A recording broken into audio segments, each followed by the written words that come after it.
what they bring. And interesting to see if the two South Africans can hold their ground. Good break by Richard.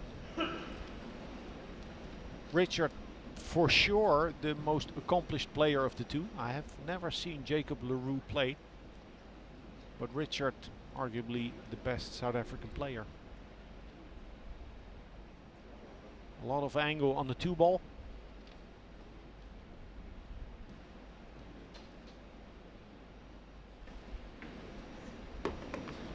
I had a little word with the South Africans before the match. You could see they're visibly nervous, and you know, they have good reason to be nervous. This is a big opportunity, big stage here to come to Shanghai, and this match being seen around the world, and it's also being seen live here in China, and you can imagine the size of the audience.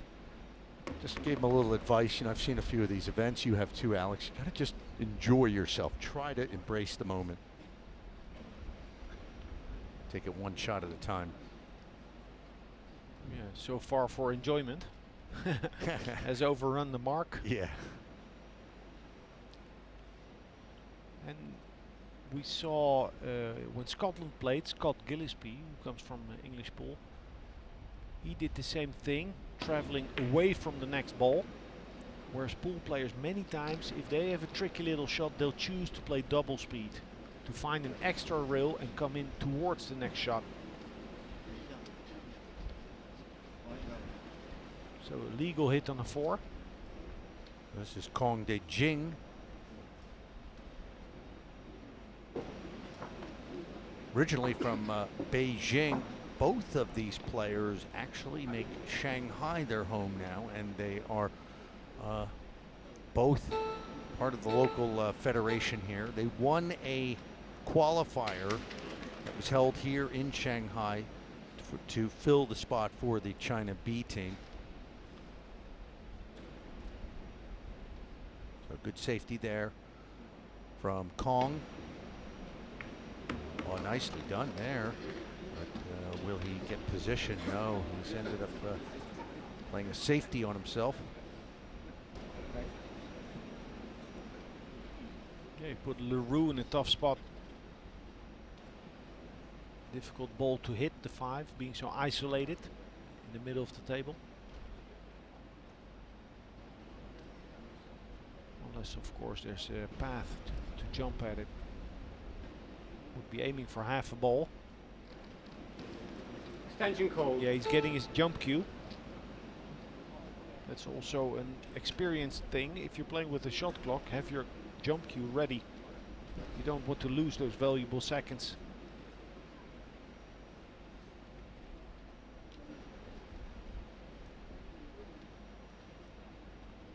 Half ball hit, cue ball will travel back off of the short rail, long rail.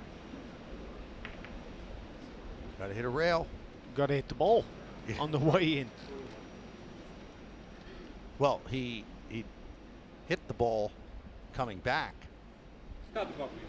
But after contact, you have to hit the rail. So it'll be Wang Ming. He's been around. He's never been on the national team here in China, but over the years he's sort of like one of these players that knocks on the door of the big time and has never really been able to crack through into the national team, but he's definitely been around and he's played at a very high level.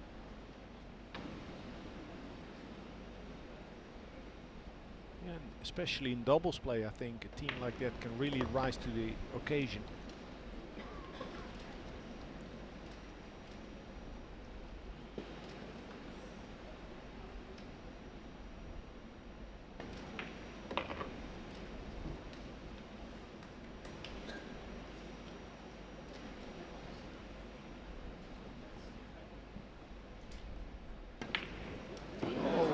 Oh, Well. he was looking at the potting angle. A fairly simple shot on a 9. But if you do it right. So I can only tell you he wasn't prepared. Nicely done from Halliday. Save the day for South Africa. They are on the board first. That'll put a little pep in your step. Here's the miss right here. Wang Ming missing that 9-ball. You heard the groan from the home crowd here in Shanghai.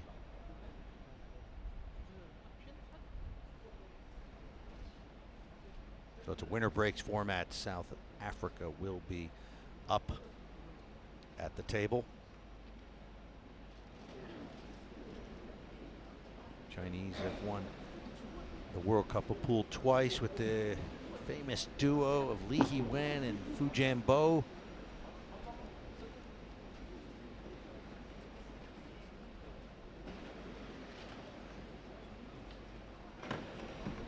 Iraq 2, South Africa to break. Jacobus to leading break. 1-0.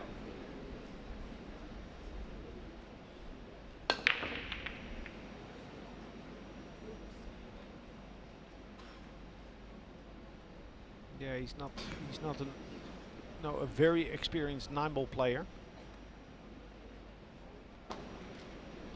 You can tell by how he hit that break. Well, the cue sport of choice in South Africa would be English 8-ball.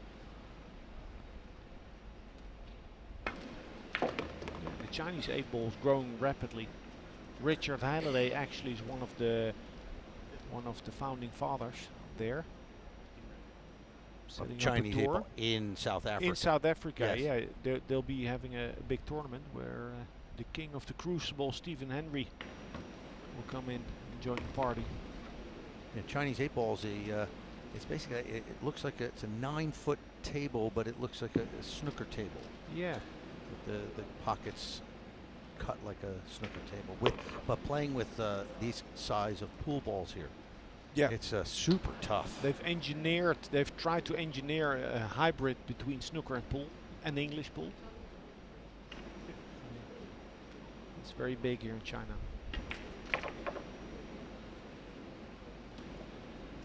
All right, so a chance to make amends here for China B.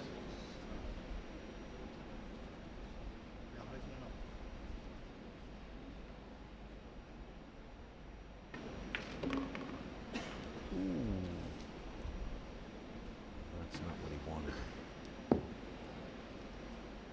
So this could be another gift for South Africa. It's not impossible that they've come into this match underestimating the South Africans or not being fully prepared mentally. Extension And you call. can tell yourself 100 times to be prepared and be ready and respect the opponent, but sometimes it just can be stronger than the routine that you're trying to sustain. Good shot. Still on, even though he nudged the 7. Cut it in, go back and forth.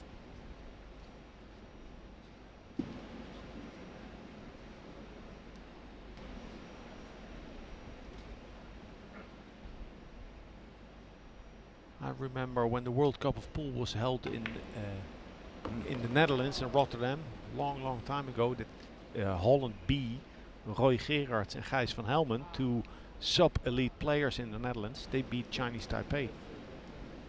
Anything is possible. We got to catch a gear just Catch for a gear. a few minutes in this. It's only a race to 7 and it's winner breaks. And you got to hope maybe your opponent is a little bit out of sorts. That was a nice shot there.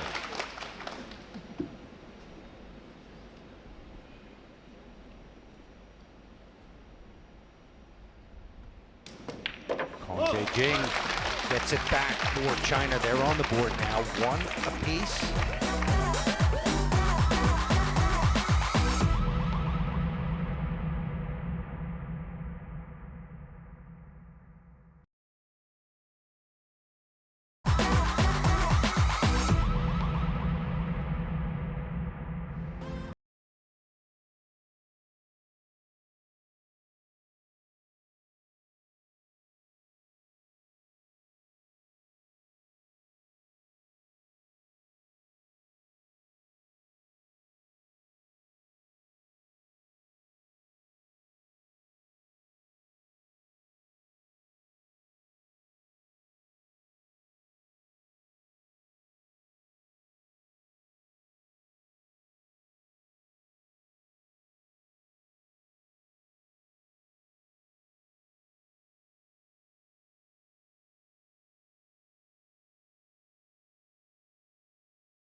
We rejoin the action at the start of the 6th with commentary from Ted Lerner and Alex Lely.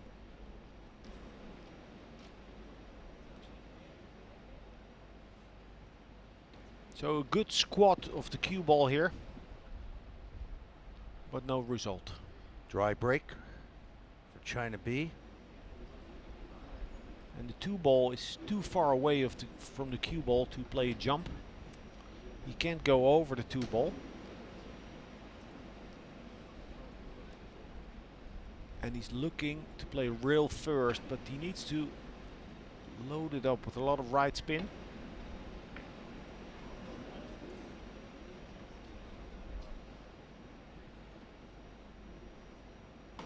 Yeah, they're chasing the match, the South Africans. They're not getting any good positions. It's the unforced error when they didn't get shape on the 9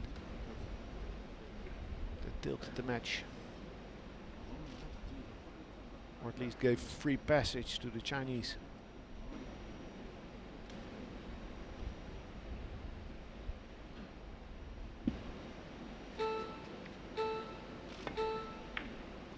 Oh, and look out, could be a scratch. Oh. That is quite fortunate for China B. Well, it's because What the a audience held their breath. That's why it didn't drop. They're on the south side of the stands.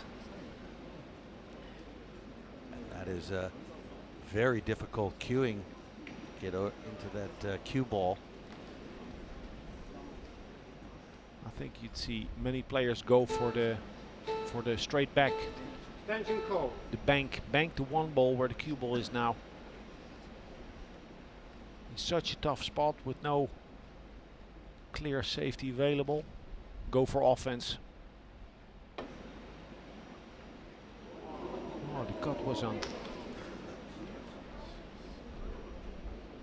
Good effort. He told himself just cut it as thin as you can. Unaware of the possibility of overcutting the 1.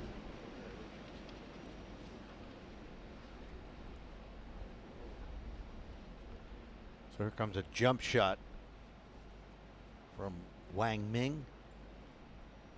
Nicely done, but will he get position? Yes, he leaves position. Not the easiest shot on the 2 ball, but this is a big rack for South Africa. They're already in a deep ditch here.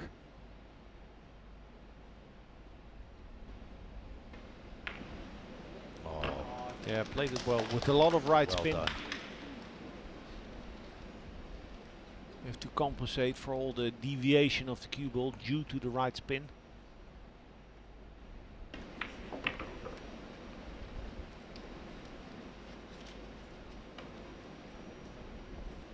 Yeah, this is Cosmo rack. Straightforward. Get in straight on the 5, which will give a natural angle on the 6 to get to the 7.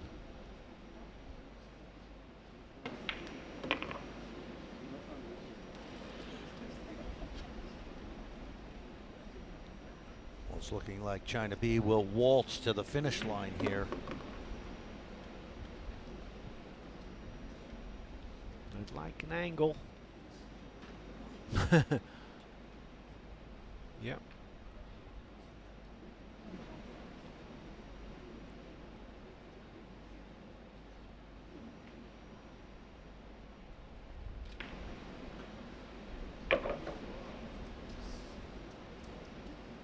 Going forward, he'll run into the 9, so he needs to elevate and punch it, stay on the right side of the 9 ball.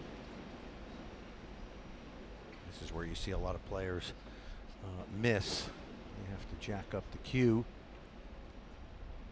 Well, he doesn't like it, Extension call. Kong De Jing. He doesn't like to jack up, even though it seems the only way to play the shot. And this was the result of poor position on the 7.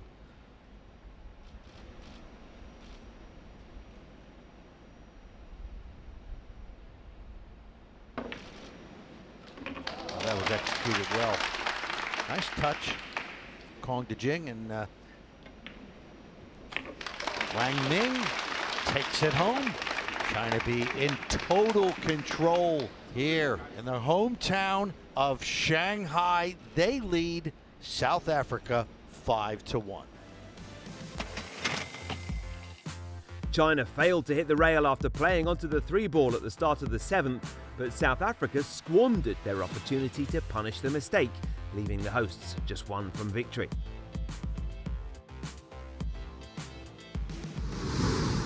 Halliday is a accomplished snooker player, and there might be snooker fans out there watching this going like, well, what's the big deal? They got so much bigger pockets and it should be easy for them, but it's not. It's a totally different game. I mean, explain what the differences are for those who who feel like maybe this should be easy for someone who plays on a big table with small pockets. The biggest difference is that there's more room on the snooker table to play position with the cue ball. So you have to manipulate the cue ball less, which gives a freedom of stroke. But of course, the table's bigger. So there's pros, there are cons. But it's like playing on an ice rink, this table. That's how Steve Davis put it. And Steve Davis actually, together with Tony Drago, for me, are the only snooker players that really adapted to 9-ball. I've played against Mark Williams and against Jimmy White. They pocket balls supremely. They miss very few, but they can't compete on the top level. You have to adapt. You have to play different routes, start to play with spin, use the rails more. And especially 9-ball is about initiative, winning the initiative. It's not about ball pocketing, because on the top level you're supposed to make the open shots. It's mainly about winning the ball and not turning over ball by unforced errors. Like this shot.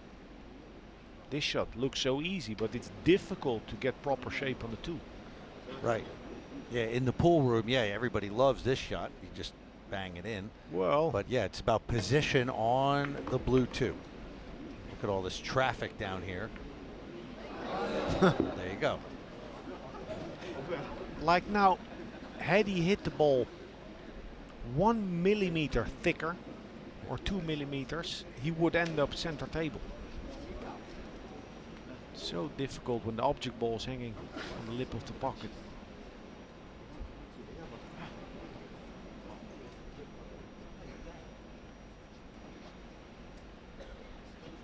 Extension call. So now Kong Dejing and Wang Ming discussing how to get to the 2-ball, or considering an intentional foul. Intentional foul meaning you make a foul, but in doing so you try to block 2 balls, making the run out difficult or impossible.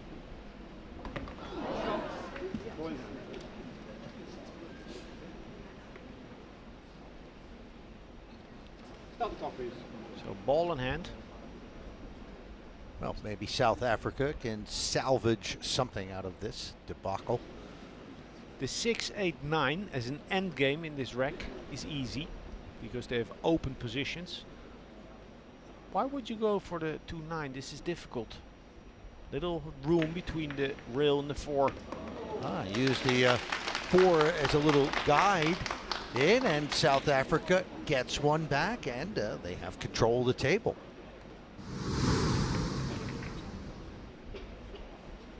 Richard Halliday will break off now.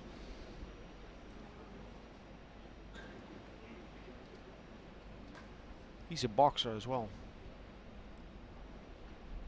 At some point he had to choose between professional boxing and cue sports. Iraq 9.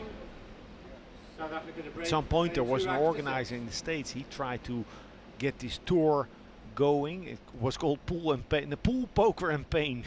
It was like it was a best of 3. You played heads up poker, a set of pool, And then you and then had to get in the cage. Yeah, free MMA. It's got potential. Yeah. Barry Hearn might be interested in that. Yeah, tell Barry.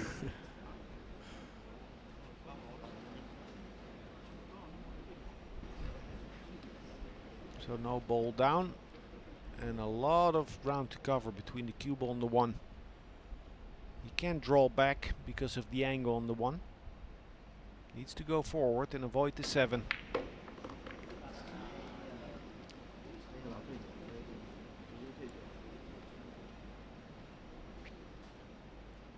Well, this You're looking tells at the some story. maybe a carom here into the 9. Yeah, a two-way shot, because he can attack the 2 ball straight back and carom the 9.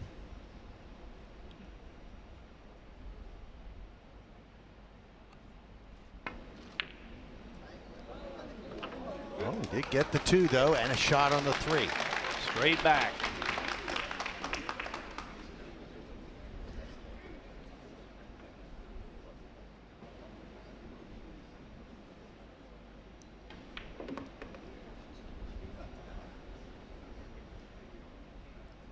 It's cut a ball to 4, but awkward cueing due to the 8 ball.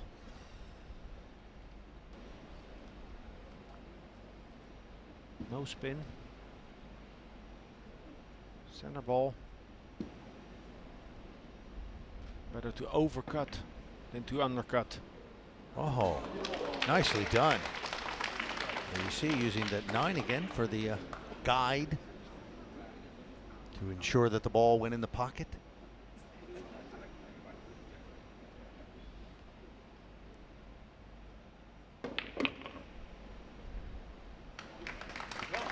I get the feeling that if China B, you know, wins another match, that this duo could be quite popular here. They seem to be kind of, crowd seems to enjoy them. Oh, it would be great for the tournament if they But, I mean, not just go because deep. it's the local guy, but I just think they have a certain personality about them. That, the X factor. Yeah, that, you know, it's not exactly the glamour team out here, these two.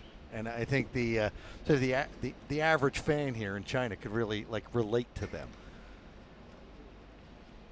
That's exactly why the federation held those qualifiers, to give the signal that everyone can get in a tournament like this. So here it is, Wang Ming will take this home, and China B moves into the round of 16 here in their hometown of Shanghai with a dominating 7-2 win over South Africa.